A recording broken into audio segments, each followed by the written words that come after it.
3시부터 2022 세계 바이오 서밋 토론 세션 4가 시작될 예정입니다. 참가자 여러분께서는 착석하여 주시기 바랍니다. May I have your attention please? The discussion session 4 of the World Bio Summit 2022 will begin at 3 o'clock. Please take a seat.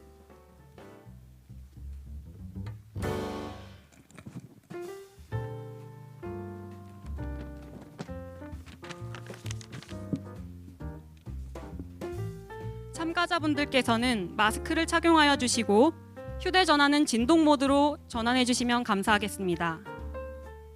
Please keep wearing your mask and put your cell phones on silent mode.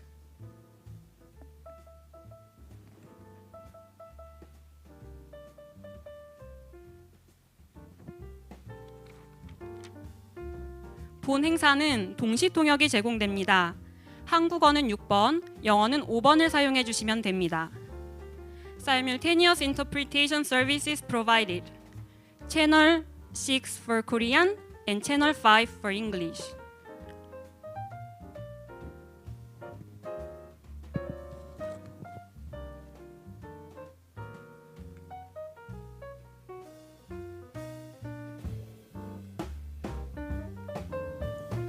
그럼 잠시 후 장례가 정리되는 대로 행사를 시작하도록 하겠습니다. The session 4 will begin soon. Please be seated.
지금 저희 세션 원래 3시에 시작될 예정이었으나 지금 통역 관련 이슈로 인해 10분 정도 후에 시작하도록 하겠습니다.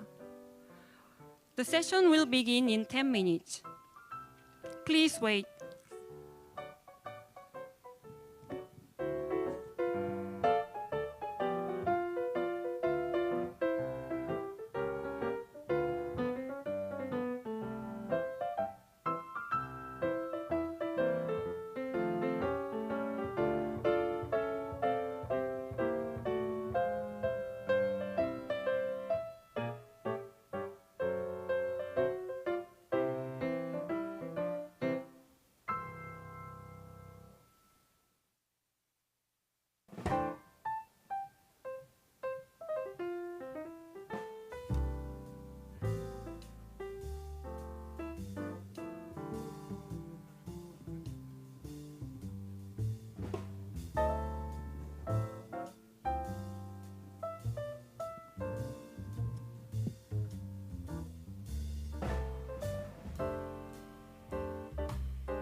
그러면 저희가 Ladies and gentlemen, I think we need to change the order of the session. We need to take photo all together first and do the presentation and discussion. So please stand, speakers and panels, please.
네, 기다려 주셔서 Thank you so much for your patience.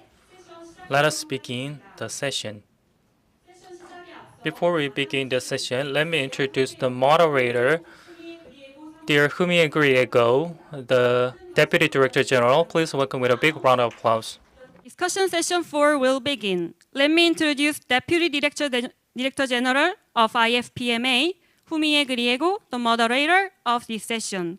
Please welcome her with a big applause.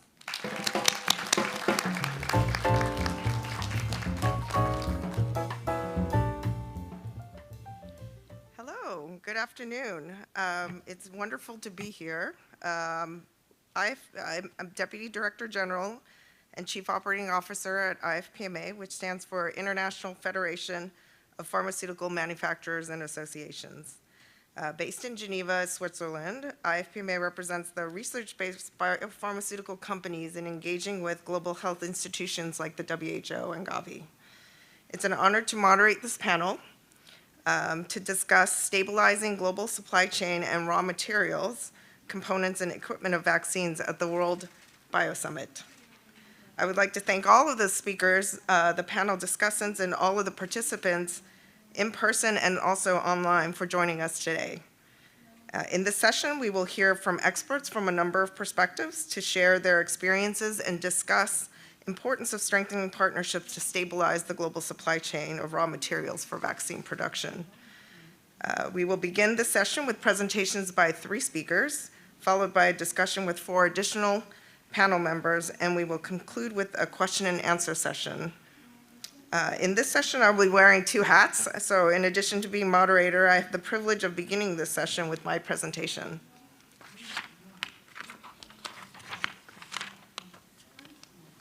Can I have my slides, please?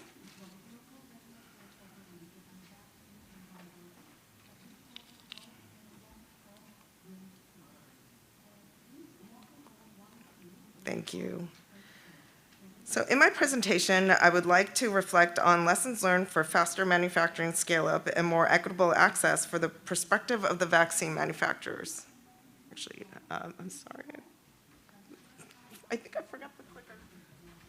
Apologies. You can see I'm a little bit out of practice on this speaking in front of a crowd thing. Thank you. First, I'd like to start by stepping back and recognizing the remarkable achievement of science and industry to combat COVID-19 pandemic. Vaccines manufacturers, the entire ecosystem came together with the broader global health community to respond to COVID-19 pandemic with unprecedented speed and scale, overcoming significant hurdles along the way. We saw the approval of the first vaccine in less than 12 months after the identification of the SARS-CoV-2 virus. We had over 380 manufacturing deals that led to the production of 15 billion COVID-19 vaccines. This was all achieved in a very challenging operating and manufacturing environment where disrupted supply chains caused by lockdowns, trade restrictions, and vaccine nationalism.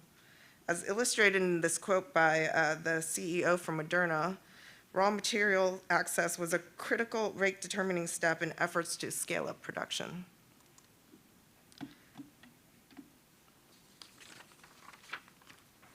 Now, let me illustrate why raw materials scarcity or disrupted supply chains strain manufacturers' ability to make a vaccine. On average, vaccines from procurement of raw materials through production may use as much as 800 different ingredients, components, and materials. These 800 different items are procured globally, usually across approximately 150 different vendors.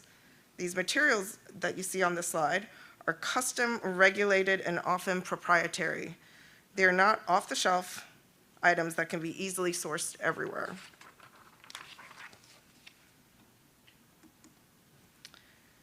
Now, production capacity from active pharmaceutical to chemical reagents, bioreactor bags to vials and stoppers was not initially sufficient to handle the massive escalation of demand for R&D and manufacturing, mainly due to a lack of surge capacity, but also driven by a lack of standardization and the complexity of the inputs that are required. While protein subunit and viral vector vaccines drew on significant installed base, particular elements of the mRNA vaccine, like lipid nanoparticles and specialized reagents, had never been manufactured at scale, a new magnitude of challenges to ramping up global supply.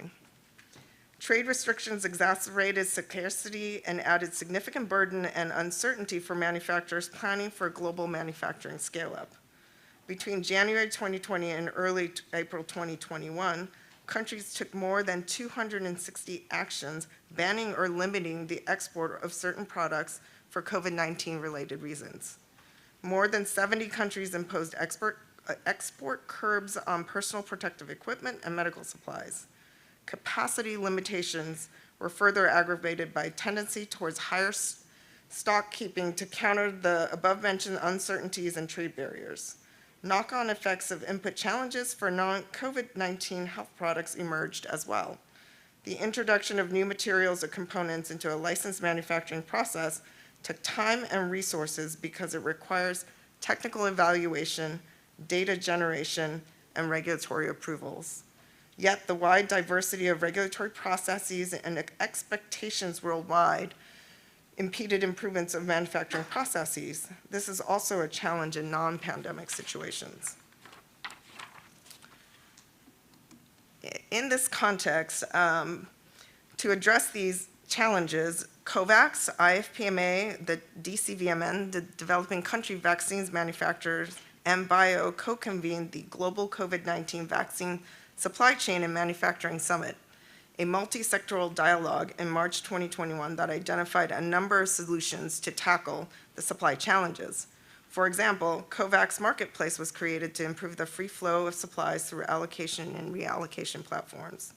The WTO collated a working list of crucial inputs with the a goal of preemptively addressing trade barriers, and the Asian Development Bank developed a supply chain mapping tool that could help preempt potential input bottlenecks and/or identify opportunities for standardization.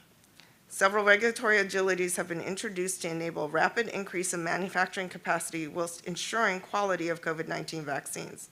Risk-based approaches were often utilized to improve efficiency in decision-making. Countries announced trade facilitation measures, including tariff elimination and commitments not to impose export restrictions to ensure supply continuity. Under the UK's G7 presidency, the June 2021 Carbis Bay Declaration commits G7 members to pursue health objectives based on principles of open trade and transparency, including through terminating unnecessary trade restrictive measures and support open, diversified, secure, and resilient supply systems. So this, of course, is an important lesson learned from the COVID-19 experience on the importance of reducing trade barriers.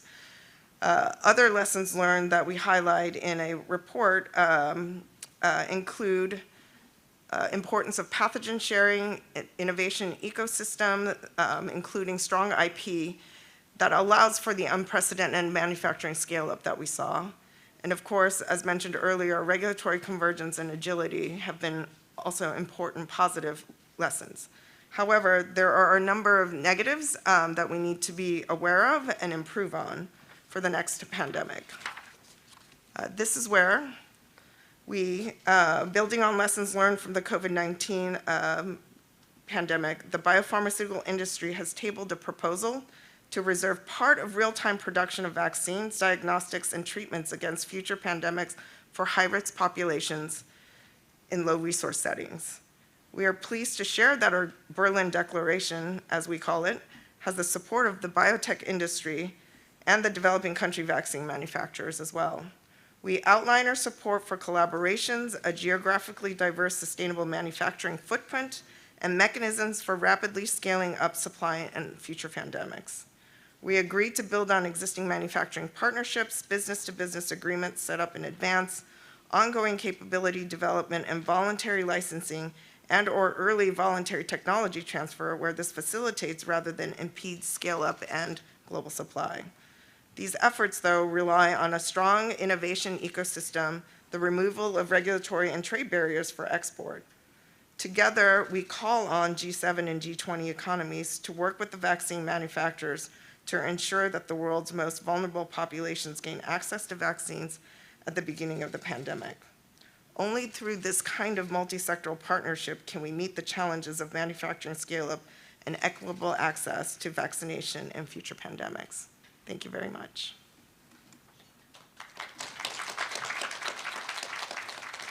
Now, putting on my moderator hat, I am pleased to present to you Tim Manning, President of Berglund Manning LC.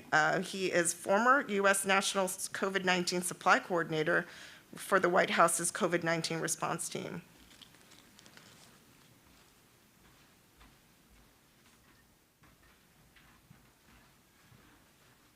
Thank you very much, Fumi, and thank you everybody for being here. And Excellencies, it's a wonderful opportunity to see many friends and colleagues in person. Like colleague here, this is one of my first opportunities to address people in real life in quite some time, so it's wonderful to be here. And thank you to the Ministry of Health and Welfare for hosting this really important event. One of the wonderful things about being later in the agenda is that you have an opportunity to amplify all of the important things that have really already been covered through other speakers. So what I'm going to talk about today, if I may, is the perspectives of what I saw as the White House supply coordinator. Now that is a role that President Biden asked me to take on in the early days of the response when we saw the kind of global clamoring for constrained resources and the beginnings of export restrictions, the beginnings of even kind of governors within the United States trying to smuggle material from other parts of the world past the U.S. Customs Service. The president decided we needed to have kind of a centralized coordination effort to work with industry and work with global partners on what it is we're trying to ramp up manufacturing and bring the tools to bear to save lives. And so in the course of which I had the kind of accidentally fell into a node where I was hearing the greatest concerns from all the major manufacturers around the world on the supply side, all the governments around the world on the demand side, and had a unique perspective into where the major constraints were. As you just heard, one of those issues that a lot of people around the world complained about, had opinions about, was the U.S. Defense Production Act. So I'll talk about that in just a second. But that is a widely misunderstood piece of law and how it was used by the United States. But it gave an insight into kind of some of the major issues that we dealt with. So I'm going to talk first about kind of the major things we recognized and experienced, and then some of the major takeaways and recommendations going forward. So first, it was just, as you heard, we roughly saw a 350-ish% increase in the demand for vaccine manufacturing in the space of just a couple of months worth of spin-up. Now, that what we saw through most of this, most of the response, and what I recognized in hearing from a lot of folks is the constraints were less on the vaccine manufacturing capacity as it was the raw materials and the supply chain supporting the manufacturing at these facilities. And so in the face of this, we saw this widespread demand. Now, as we looked at the capacity for fill finish, we needed to make expansions there as well. Now, we were all committed to additional regional manufacturing capacity. We worked closely with colleagues through the Act A facility manufacturing group on the protections of the intellectual property while working on licensure for additional manufacturing. But as we talk through bringing new capacity to bear for future pandemics, if we are only talking about vaccine manufacturing capacity, we're only talking about half the story. The limiting factor in maintaining both production of COVID vaccines as well as other essential biologics, other vaccines for other life-saving vaccines for other diseases, all of which were constrained because of the massive global demands. We saw the same issue across diagnostics, across treatment, across PPE. And in almost every case, the limiting factors were not the final production, it was the raw materials and the key inputs going into that final production. One of the most impactful disruptions through the entire last 2 years of the response was a climate event in Texas in the United States that caused a massive power outage, which led to the shortage of thermoplastic resins, which caused rippled, tiered impact in production shortfalls all across the economy in the biologics manufacturing. As I mentioned, as you heard before, widespread misinformation, or I should say misunderstanding, both misinformation and misunderstanding of the situation that required significant diplomatic engagement. Coming out of this, for example, the U.S. had one of the first engagements we had was with the Ministry of Health and Welfare and the President's Office in the Republic of Korea around support to vaccine manufacturing here. That led to a bilateral engagement with the European Union with similar concerns, all of which largely stemming from a misunderstanding and a perception that there was an export restriction out of the United States where a great deal of the global inputs are manufactured. There was, in fact, no export restriction on vaccine manufacturing, vaccine end product, vaccine drug substance, or anything in the United States. But the global demand gave the perception that there was, which led to some significant confusion and delays in production. And finally, in the main issues of which we had to deal with, I think we all discovered that many policymakers and many public health officials don't necessarily understand market economics and in the industrial policy, and what is required to actualize medical countermeasures and non-pharmaceutical interventions. For example, as we were trying to field vaccines, there were calls for massive testing regimens, but those weren't taking into account what needed to happen in order to ramp up and amplify test manufacturing. Which brings me to just some of the major takeaways. First of all is that market economics, markets don't respond in crisis speed. They need to be public-private partnerships where governments and multinational organizations de-risk expansion and surge capacity in manufacturing. Publicly held companies are not going to work at risk multiple times, and especially having learned lessons that they are left held with significant loss, so they require close partnerships. We need greater transparency. Governments and multinational organizations can only intervene when they understand what those shortfalls are. And so successes that we had was when we heard from industry where those shortfalls were, both in trade, in transportation, where there were regulatory hurdles, and we could alleviate those challenges. And then finally, that we need to build plans based in the world that we live in. It's true that there were export restrictions in many parts of the world. There was vaccine, I don't know if I'd call it vaccine nationalism, but there is a tendency for countries to put their own citizens first, and that's something that we need to recognize going forward and build our plans and systems around that reality and find paths forward.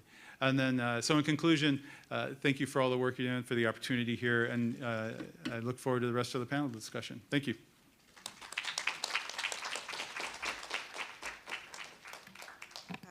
Next, I'd like to call on Mita Guliani, Head of Strategy, Business Development, and Sustainability at Merck Life Sciences. Right. Thank you very much, and good afternoon, everyone. It's my pleasure to be here at this panel, and thank you again to the Republic of Korea and the Ministry of Health for putting together this important summit. Actually, I couldn't agree more with what distinguished speakers Fumi and Tim said, and I was nodding vigorously because I'm going to speak from the perspective of the supplier of critical raw materials to the pharmaceutical and diagnostic industries, if you will, right? And my presentation will cover three things. One, what did we learn? One, who are we? And how did we respond in the COVID-19 pandemic? Two, what did we learn? And what did we do about it? What are we doing about it? And three, what are our recommendations going forward? So let me jump straight in. Merck is an international or global science and technology company. We have three businesses, healthcare, electronics, and life science. I represent the life science business.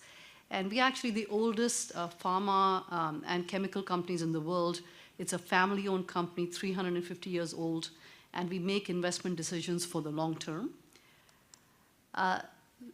In life science, as I mentioned, we are the supplier of raw materials, consumables, reagents, equipment, services to biopharma, academia, research institutions, and diagnostics.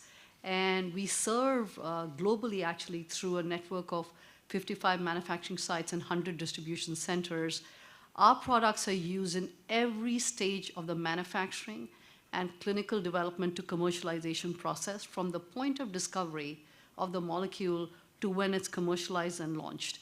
And we have over 300,000 products. Actually, we launch over 1,500 products in a year. And again, each of this is used in every stage of development and manufacturing. So we participated deeply in the pandemic. Our products were used in over 35 diagnostic tests, 50 treatments, 80 vaccines.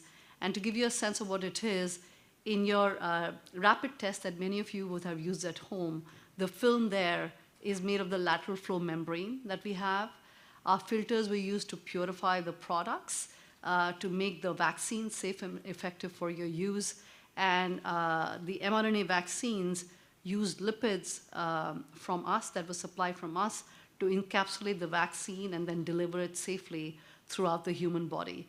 So many of these products came from us, and this is where we had the surge demand, and we expanded capacities. Now we expanded capacities, and both Fumi and Tim talked about the challenges, but let me share the challenge from someone who was living the challenge as we went through it. And this is what it felt like, right? So first of all, Pfizer-BioNTech, to get that vaccine to the market, there were 280 components, 86 suppliers in 19 countries, right? There were 10 to 15 unique raw materials from, and this is what really makes the vaccine, right? From the plasmids to the nucleotides to the lipids we are talking about. So you can look at the sheer complexity of the supply chain involved here. And what did we experience on the right-hand side of the slide? We were living in a highly dynamic environment that was constantly changing. CEOs were calling us, the heads of states were calling us, the prime ministers were calling us, all telling us to prioritize their vaccine, to prioritize their diagnostic, right? So we were trying to figure out how to balance all of this. And then we were, at the same time, the manufacturing sites were being shut down exactly when supply security was most critical. We had legal issues because we had contract obligation with existing contracts. We had regulatory barriers because we were told that we had to get the equipment and products validated right away. And most of all, we had to prioritize between promising COVID vaccine therapies and diagnostics and life-saving therapies like cancer medicines, right? So this was our trade-off, if you will. And so how did we respond? It's a fundamental shift in our strategy. We are going from a system or a supply chain where we were global centers of excellence. So we had one center that supplied world over to now regional networks where we're expanding in Americas, EMEA, and Asia Pacific. And the reason we are doing that is to manage the geopolitical risks and also to actually provide risk mitigation. So if one region closes down, we can supply to the other region, and our customers can validate more than one site, right? And the second thing I want to say is that we are accelerating our investments and actually ramping up to have spare capacity. But spare capacity is not idle capacity. Spare capacity is we are setting up the infrastructure, we are setting up the clean rooms, we are setting up the buildings, and should there be a surge demand, instead of taking 2 years to ramp up, we can do it in a few months, right? So we are gearing up for surge demand, if you will. And so, and Tim, you started touching on this, right? There's so much we have to still do to prepare for the next pandemic. And exactly as you said, Tim, we have to recognize the harsh political and economic realities that has been driven by the pandemic. The first is that governments will always prioritize the health and safety of the citizens first. The second is that most countries are racing for new policy tools. Some of them are positive, like R&D funding and support for our industry, but mandated measures to requisition production is actually not so positive for us and actually hampers our speed and flexibility. Then the economic reality, and I mentioned this yesterday, given the complexity of the supply chain we talked about, no one country can really own the entire supply chain. It is absolutely not possible, right? And also, idle capacity is actually not so sustainable for private actors like us, as Tim mentioned as well. So here is the summary of our recommendations. One, we would really strongly urge that we think of global and regional supply chains and not national supply chains. Two, limit the use of mandated tools because they are not so effective and really slow down the industry's speed and flexibility. Rather, ensure strong IP protection and ensure the free flow of goods, technology, and innovation. And we would highly urge that the full vaccine and biologic supply chain as treated for humanitarian goods. And finally, we're saying put capacity where it has a market, but we're not saying only serve your market. We are saying serve other markets, if you will, but keep in mind that there are markets that are more feasible for private actors, if you will. We do believe, and much of this was covered yesterday, that Korea can play a large role here, giving its strength, that they can really super or turbocharge the innovation ecosystem and truly be a champion of open trade and innovation on a global stage. And I want to conclude, with the messages that we believe that Korea, with its strength and national strategy, can provide a unique leadership role in the future of biotech. We are deeply committed, actually, to now developing distributed, multi-regional supply chains, and we do intend to really deepen our presence in APAC and Korea in particular. And we will act working with, and push actually, working with the government, with multilateral organizations like the WHO, with pharmaceutical manufacturers, and with other suppliers like us, regulatory bodies, to push for open and free trade so that the response to the next pandemic is faster, more effective, and also more fair. So thank you very much.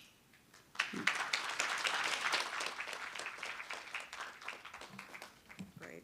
Thank you so much, Tim and Mita, for your insightful presentations. I think what I take away from your presentations is that the raw material suppliers and the supply chain experts are the unsung heroes of the pandemic, and we really do owe them a debt of gratitude for making the scale up and distribution of the vaccines and therapeutics possible. So thank you both very much for all your efforts through the pandemic. Now we're going to turn to the panel discussion portion of the session. First, I'd like to introduce all of the panelists. To my right, Mr. Sung-Kyu Lee, Vice President of Korea Biotechnology Industry Organization, Korea Bio. Also, to my left, Mr. Duck Sung Kim, Managing Director of Sartorius Korea Biotech. Back to my right, Mr. Soo Lim Choi, R&D Director at Amicogen. And last but certainly not least, Ms. Yoo-hee Choi, Senior Research Fellow at the Korea Institute for Industrial Economics and Trade. So I'm going to start with Mr. Lee. So please, based on your experience, can you provide your thoughts on improving the supply chain for vaccines? Yes, thank you for the introduction. Before I address the audience, I would like to first acknowledge the contribution of all the R&D researchers and stakeholders from the industry and the government who contributed in the fight against COVID-19. And I would like to also thank participants from international organizations who played a pivotal role in our fight against COVID-19. As we heard, of course, we successfully dealt with the pandemic so far. Of course, there are some homework assignments that we have to complete to be more prepared for the future pandemic. And one important aspect of that is securing a reliable supply of raw materials and components and equipment. Of course, everyone has desire to have early access to those raw materials and equipment and components. And there is, of course, inequality to different countries and organizations in terms of access. And there is also limited suppliers of those materials. And one key issue is there is lack of standardization when it comes to raw materials and components. And approval processes of different countries are different. So it also acts as a limiting factor for streamlining the global supply of raw materials and components. As we experience the pandemic, I believe maybe an international organization can intervene to increase standardization and have better oversight or control over the streamlining the supply. Because, of course, different countries, of course, have to take care of their citizens.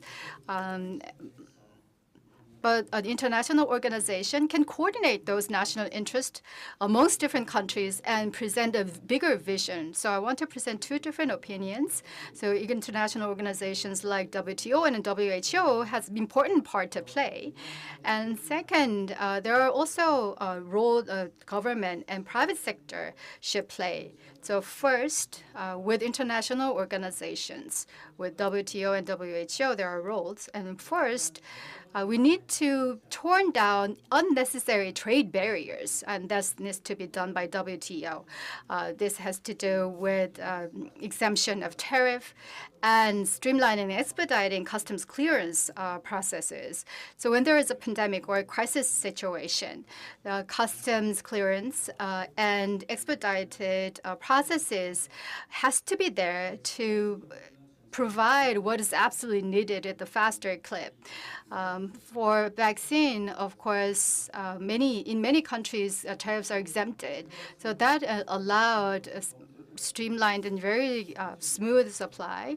But for raw material and components, there are varying level of tariff, which is ranging from 2.6% to 9.4%.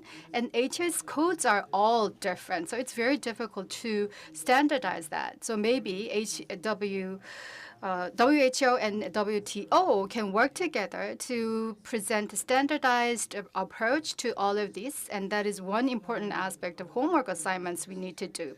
And second, I hope more fast-track procedures and processes will be embraced and adopted by many countries. So in the time of emergency and contingency, the fast-track and expedited customs clearance can benefit a lot of people.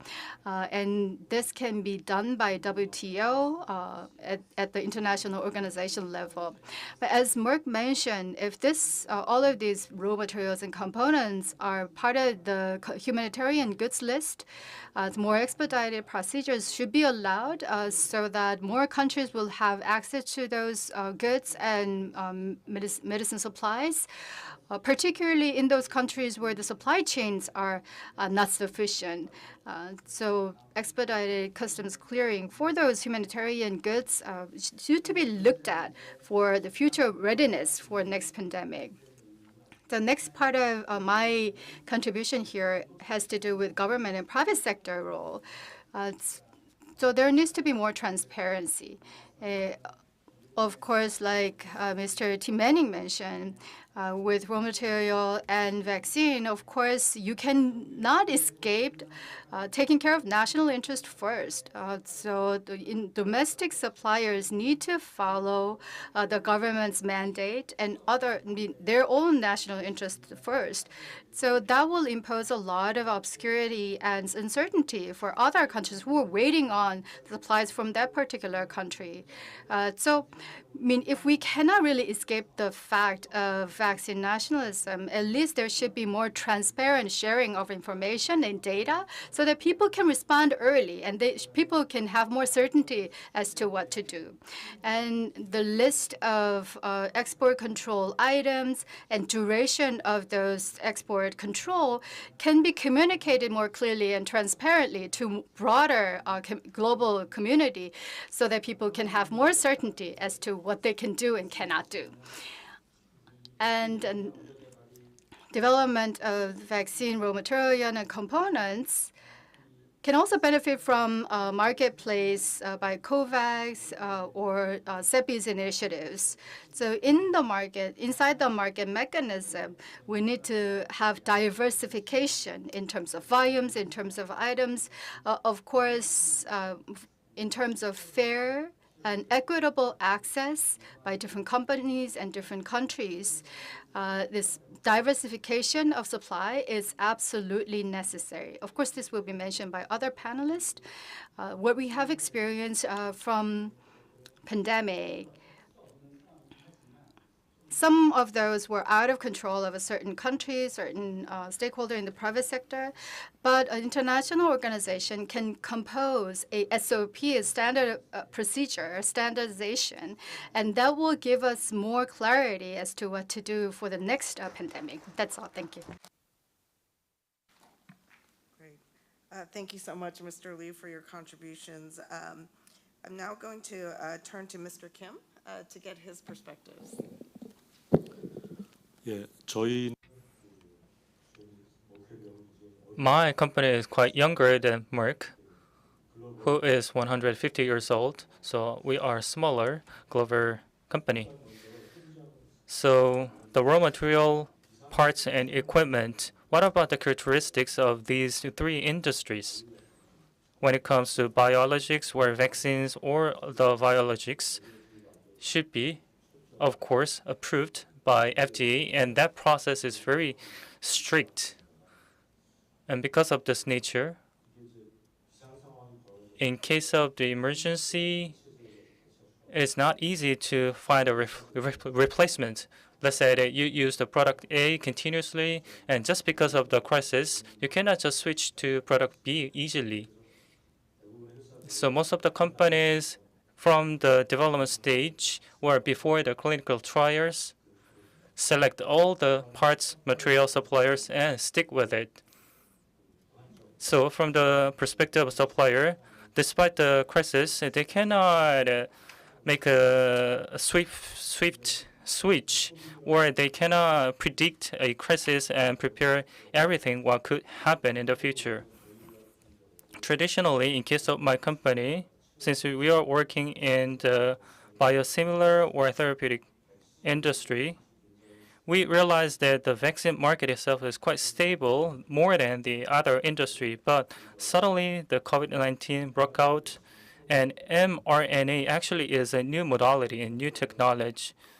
So we had to adapt it to this kind of changing environment rapidly, and all the production priorities have to be focused on vaccine during the pandemic, of course. But one problem was that these products are not just used for vaccine, but for other biologic products at the same time. So impact of the supply shortage affects other industries as well, like it was said by the previous speaker. So many companies actually panicked after the pandemic, so they stockpiled more than they should. They placed an order more than they should, and they were rushed to ensure the allocation during the pandemic. For example, infusion solution. Actually, infusion solution has lower priority than vaccine, but actually infusion product is much important during the peacetime as well. So in case of Korea, we talked with several clients of us that the supply imbalance is being seen across the globe. So too much stockpiling should be avoided, and we had to talk with some of the clients to allocate their overstockpiled product to other clients in need. So I think we need to learn lessons from the pandemic so that many countries and regulatory bodies can get together, and they need to discuss what we can do to make efficient use of existing resources altogether. And actually, when pandemic comes, it is not just a problem of 1 day or 2 days. It is a problem of a year or multiple years. So we need to have multiple production sites in each region. So we do believe that Korea can be one key important production base because the country boasts high technology in terms of biology, and when it comes to intellectual property, we have good foundation. And the biggest merit of Korean market is speed. So we are kind of speedy in all aspects. So I think Korea should be one of the production base. So during the pandemic, the Ministry of Energy and Ministry of Health and Welfare helped us, and we invested 300 million into Songdo area to build a new production facility for the raw material production. So the companies like me or Mark's So the number of the players in this market is very few because of high entry barriers, but I do believe that we need to create kind of larger value chains and networks with all the companies relating to our industry so that we can more easily respond to the possible next pandemic. So that kind of network expansion would be of great help, I believe. Thank you.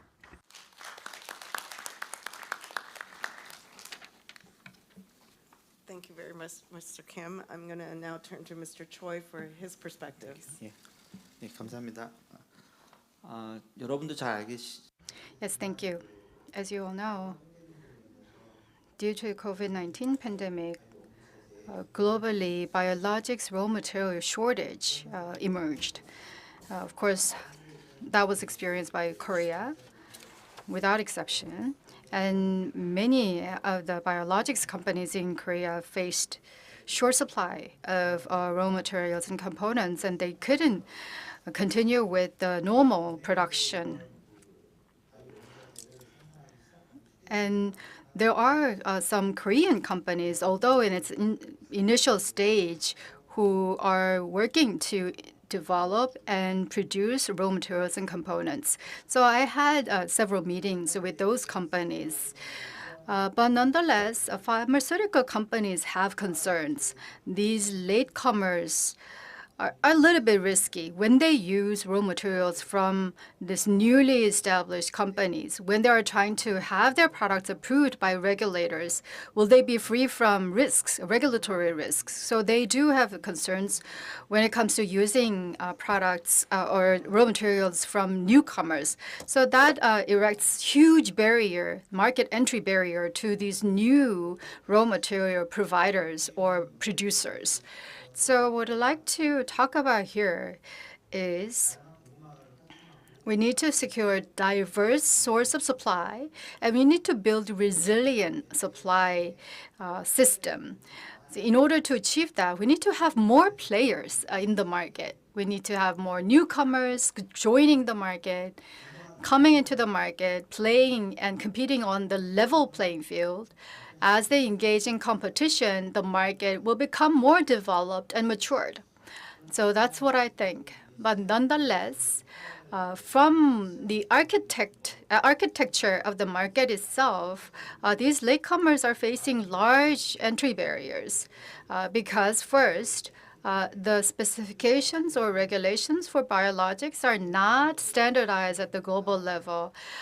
And the latecomers use the data and information from early starters, global suppliers, to produce their own version of raw materials. But of course, the access to those data is really limited.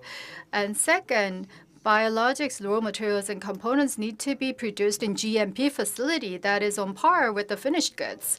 That is, of course, a matter of course. But that imposes quite a burden on these latecomers.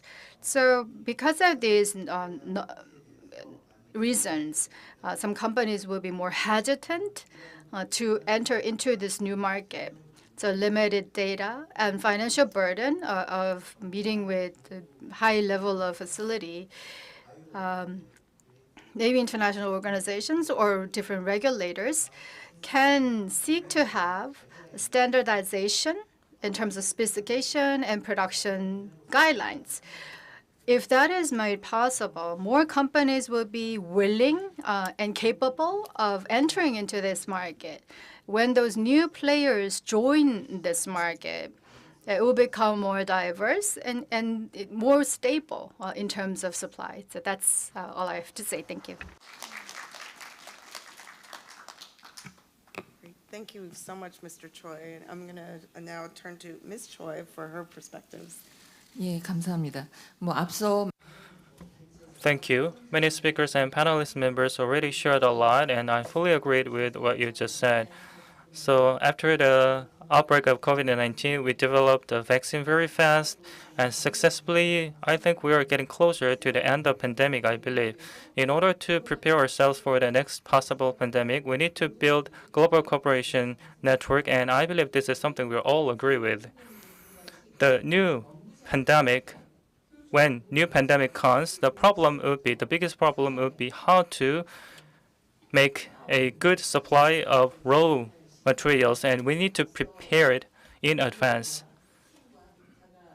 All three speakers, their presentation and recommendation, I fully agree with it. What we need to right now is to decide a clear roadmap for the good supply of raw materials. And like it was said by other panelist members, the role of the international community and the role of Korea would be critical. In order to respond to the next pandemic, WHO and WTO and other international organizations need to be a platform where everyone needs to work together to prepare two things. Of course, like I said, the role of Korea is critical, and the role and leadership of WHO in terms of leadership would be very critical to overcome the my citizen first mentality. So there are the assumptions, and I'm going to share the two things that I just talked. First, there has been mention about the mismatch between supply and demand, and we need to have kind of prediction model, and we need to have a globally agreed prediction methodology. So all the experts in the field of healthcare need to work together, initiated by either WHO or other international organization to create kind of global level prediction, demand prediction methodology, so that we can predict the possible demand surge when the next pandemic comes. And by doing so, we can decide how to do the fair allocation. So that kind of basic study should be done. If we can have that kind of prediction scenarios, like other panelist members said, the effect of the shortage in the vaccine market, how the shortage affects other fields of industry can be predicted as well. Second is the importance of statistics. You talked about the transparency, but the statistics on the raw material production should be made at the global level. Of course, this kind of statistics cannot be compiled by a single country alone. So the global level statistics on raw materials should be made, and the capacity kind of map should be written, and Korea should be part of it, of course. So that kind of production or capacity building map should be written. If we can have that kind of map, even if the next pandemic comes, we'll be able to allocate or devise the work in advance, or at least we can have a plan. Of course, we cannot have accurate planning in any cases because there are hundreds and thousands of raw materials. But we can focus on key or core raw materials of high importance so that we can have at least map for those several key raw materials, and that will guarantee the transparency. So that kind of statistics is required, I believe. Also, the customs clearance and tariff standardization, of course, those topics are critical as well at the national level, but at the global level, like a G20 or G7, need to discuss bigger agendas, and that kind of agenda should be raised by having that kind of map. Thank you.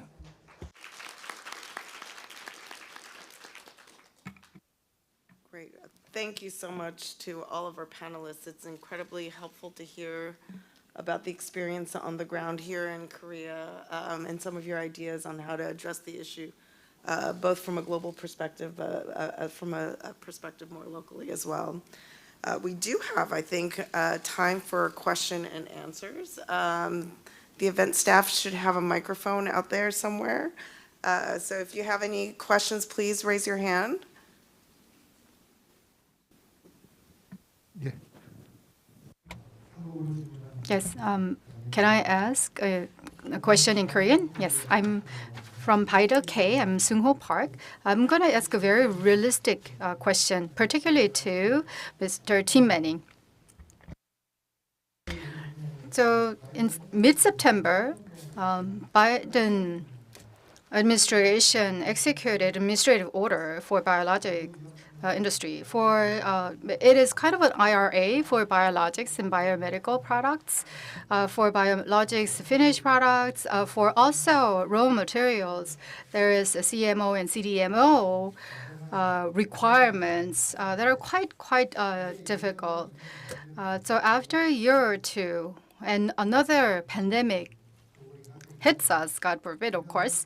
But when that happens, that nationalistic interest-oriented production hurdle is already erected in the United States. WHO, CEPI, Gavi, these international organizations, when those hurdles exist, I question if there can be international coordination possible.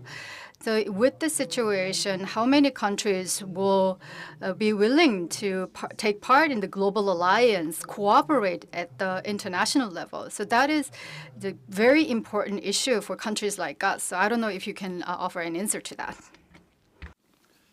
Thank you. I unfortunately won't be able to answer in Korean, but appreciate the question.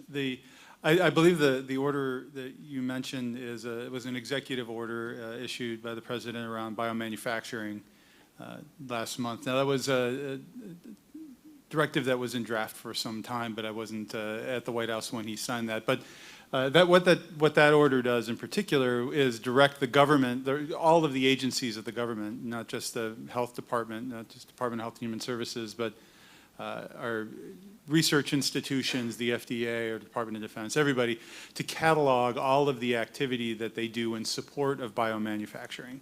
And to come back and actually, really, it's about studying that, and then to put significant resources into future budgets in order to support additional manufacturing, both in the acquisition of material and the use of acquisitions as a market commitment to allow industry to scale up to provide those. It's roughly, I think it's something like $18 billion or something that there's in there now. Now that's on top of the roughly $100 billion that the U.S. invested over the past 2 years in either direct market acquisition expansion, advanced market commitments, and direct industrial base expansion investments to grow production capacity in these constraints. The U.S. has been working really closely with partners, both multinational organizations and partner nations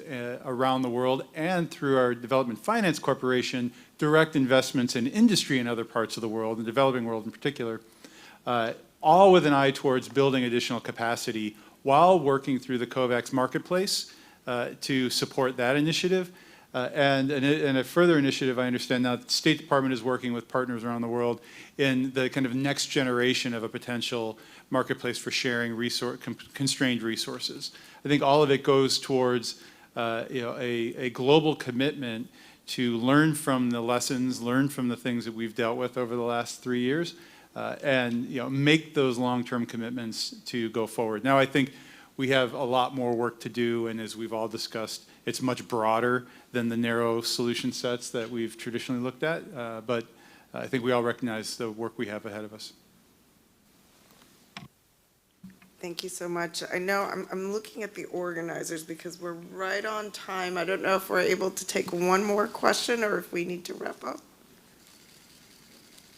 So since no one's stopping me, I'll do one more question. Is there any questions from the floor?